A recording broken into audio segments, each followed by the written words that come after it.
Kita minta closing statement dari dua narasumber lainnya, Bang Deddy. Jadi ke depan yang mesti segera dilakukan. Ya, pertama karena ini bicara lebih banyak kepada APBN ya, supaya dinikmati oleh usaha kecil, ya, dan ya mikro juga lah kalau bisa ya, tapi mungkin mikro sulit. Ini ya harus benar-benar komitmennya, ya. Ini perbaikannya tentu kalau menurut saya adalah dengan sistem, ya. Sistem ini LKPP dengan e-katalog, bidding segala macam itu memang harus diperkuat. Walaupun tetap ada peluang-peluang untuk penyimpangan, ya. Tapi paling tidak bisa diminimalkan. Paling tidak dengan itu lebih ini daripada hanya bersifat himbauan atau perintah.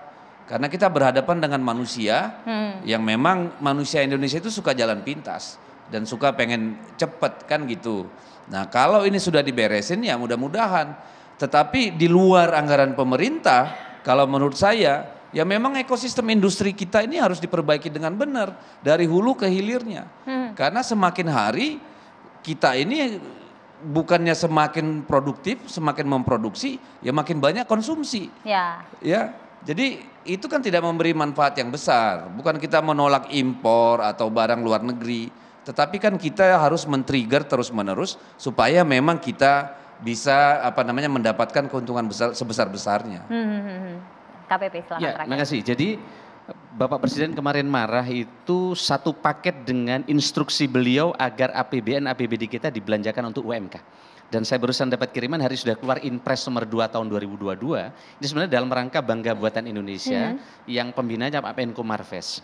Nah ini jelas sekali instruksi kepada para bupati dan wali kota agar 40% itu untuk UMK.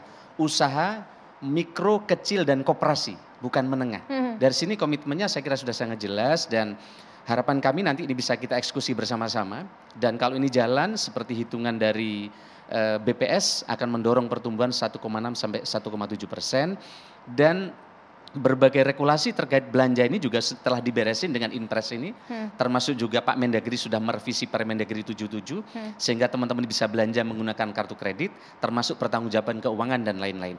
Dari sini kami optimis ke depan dengan pemangkasan birokrasi yang telah kami lakukan, kemudian e-katalog lokal kemudian bisa dibuka oleh seluruh kabupaten kota, dan di sini bukan hanya keripik, kerajinan saja yang dimaksud UMK, tapi misalnya teman-teman yang punya material batu bisa masuk e-katalog.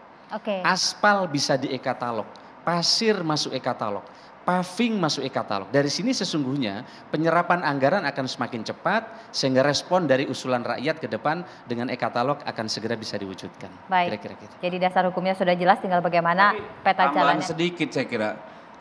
Jumlah yang TKDN tadi juga harus terus diperbesar, Mas, supaya kita tidak melarang impor, tetapi untuk APBN itu persyaratan TKDN itu saya kira akan sangat membantu. Di Kemenperin sudah melakukan upaya-upaya itu percepatan, termasuk upaya percepatan saya sudah usul supaya Kemenperin dan setujui oleh beliau akan merubah bahwa surveyornya tidak hanya 2 tapi akan ditambah sehingga percepatan untuk yang mendapatkan sertifikat TKDN akan lebih banyak. Kira-kira gitu. Kayaknya makin panjang kalau kita bahas TKDN. Nanti kita akan lanjutkan di episode berikutnya. Terima kasih Bang Deddy, terima kasih Bang Faisal, terima kasih Mas Anas, dan juga terima kasih Pak Anung.